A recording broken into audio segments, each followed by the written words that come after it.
Thing when I came to know that I'll be speaking over here is that I was actually cursing my stars because I know nothing about economics. Um, I'm a science student, so I'll introduce myself. So you all know my name. I'm Manushi, and I come from a family of doctors, and I'm studying to be a doctor as well.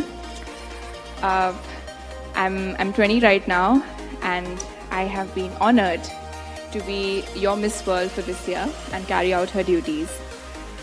Um, Growing up, I had a very normal childhood, like any Indian girl from a middle class family would have. I got my education, I had my siblings, and then suddenly overnight my life changed, and now I'm here. Uh, so we just had a panel about women entrepreneurs, and I know the word entrepreneurs sounds scary because you start thinking about all business, which is something I don't understand. But I think being Miss World and being an entrepreneur is quite similar because you have similar goals.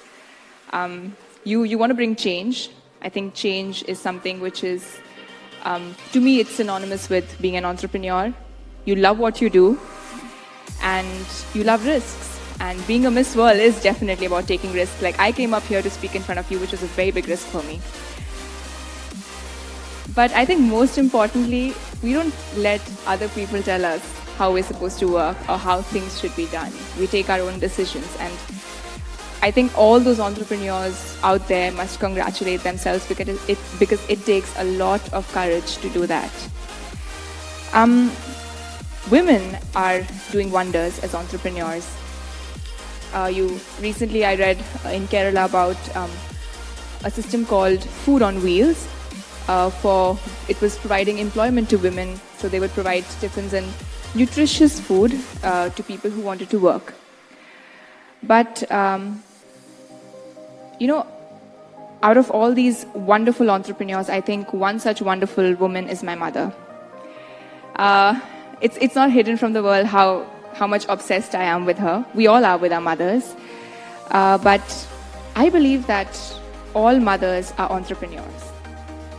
And I did look up, I'll be very honest, I looked up the definition of an entrepreneur on Google. we have the head of Google here, right? So, just on stage. So I looked it up on Google, and I realized that being a mother is very similar to being an entrepreneur because you set up a system which is a family, and you invest, you take risks, and you actually have the most important job of rearing up the future of not your family or not of an individual, but of the entire world. And that is a very tough and a very risky job to do. So for me, all mothers are entrepreneurs. On the Miss World stage, in my top 5 round, I remember when I didn't know what was happening that day. It just felt like another rehearsal to me. And the moment I reached to top 10, that is when I saw my parents, I saw my family in the crowd, because I was trying to spot them the whole while. And they were coming down to give an interview. And at that moment, I knew it. I knew I was going to do something great tonight.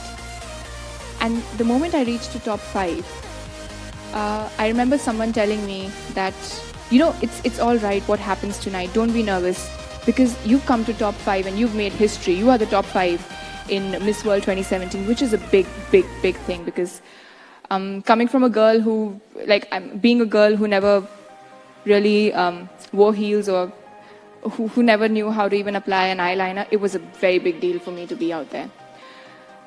But the moment I saw my parents and I saw how proud they were of me, I knew that even if I don't walk out with the crown, I knew I was going to be a winner tonight. And that's how my answer came at that moment. And believe me, had you asked me anything, even if you would have asked me who's the president of India, I would have said mom because I was so emotional that time. But definitely mothers do deserve the high salaries because, like I just said, they are.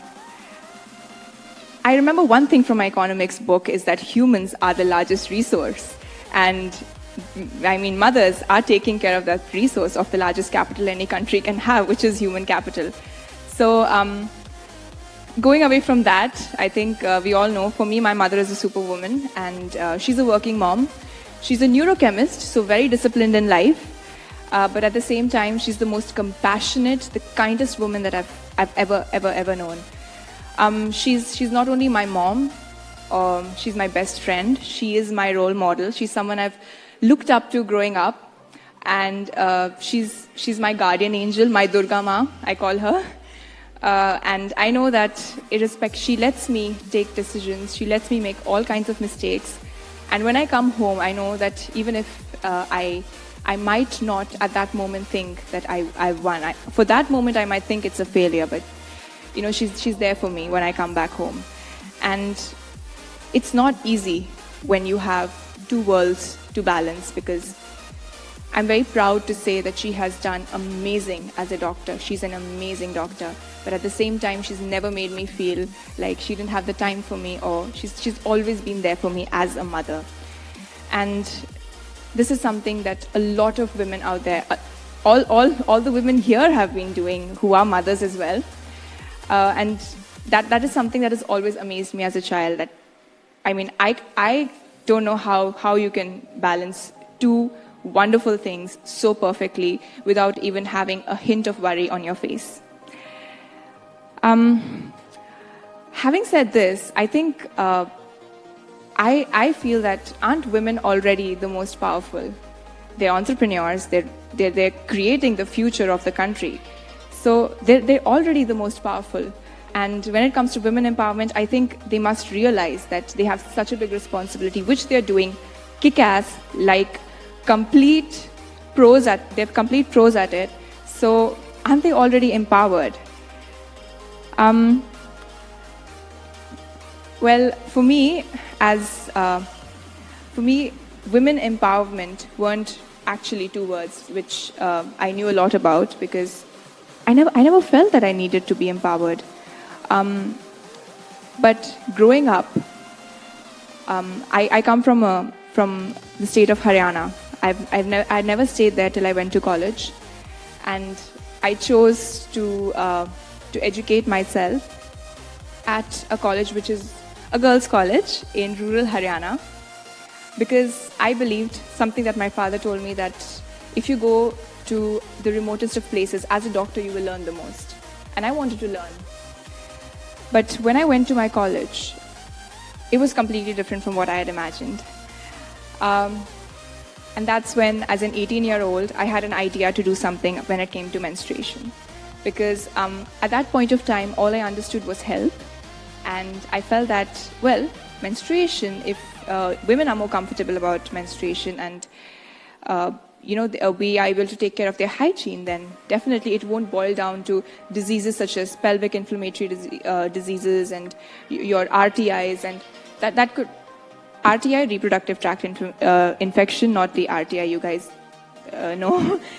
So that's how I started my project, and so in the local areas they started calling it as Shakti when I would go, because Shakti, you all know that every woman is considered as a form of Shakti, and Shakti means power and to empower, and that's how, more than just a health project, it became an empowerment project for me. I showed the project to the Miss India team. They really liked it. It wasn't a project at that time, it was just an idea. I was doing awareness programs with the help of my parents. But after winning Miss India, you have something called as Beauty with a Purpose at Miss World. Beauty with a Purpose is the vision and mission of Miss World. That's what Miss World stands for. It gives young girls like me, not just me, but all 130 countries that represent at Miss World, an opportunity to bring a change in their country or in their communities. And well, Miss India wanted to work on my project. So I worked across 3 states in North India, more than 20 village communities, and we created women entrepreneurs, so entrepreneurs back in. So we encouraged women from the village to source sanitary pads from the Walmart. So I collaborated with Walmart India and a local manufacturer of sanitary pads. And so these women would purchase low-cost sanitary pads and sell them in their village, because more than the lack of awareness and the high cost of sanitary pads which women felt, it was the taboo that was associated with it. And women would feel uncomfortable to buy sanitary pads from mostly a man who's a shopkeeper. So that was my short-term project. I remember being shortlisted as a semi-finalist for Beauty with a Purpose at Miss World, which is the biggest award when you go for a Miss World competition. And I was looking at my project. 3.5 months I traveled across those states. It wasn't easy to go to these places. I went to a village where children didn't even have clothes to wear. So I could imagine that if they can't afford proper clothes, how can they afford sanitary pads? I mean, that's the kind of mentality that they have over there.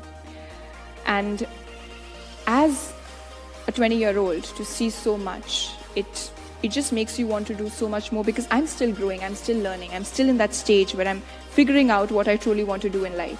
And that's when I found my purpose. And in the top 20, there were amazing projects. But when I saw my project come up, I had tears in my eyes because I couldn't believe that I had done it, of course with the help of a huge team. And I won Beauty with a Purpose. And I'm very proud to say that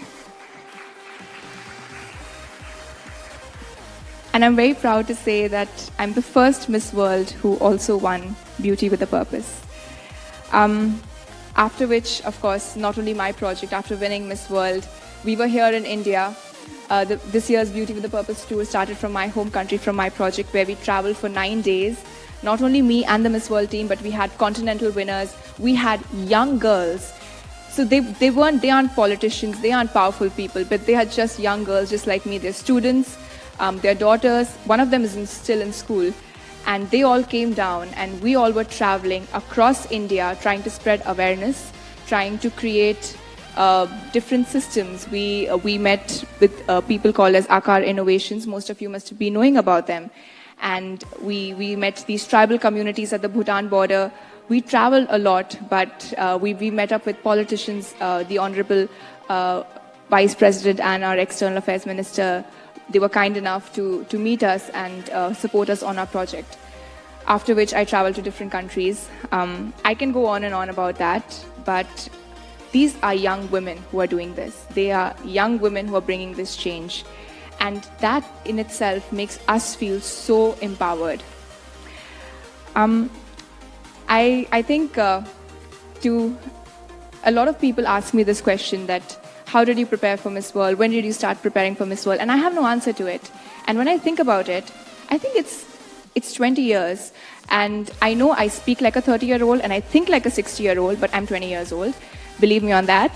And I think it's 20 years of being a woman who never treated herself differently just because she was a girl, of growing up in a family where she didn't know the meaning of the words women empowerment because she never felt she needed it. And I think I was fortunate. And all I can say is that I pray that in the future, no one knows the meaning of women empowerment, because we don't need these words. Women are equal to men. Thank you.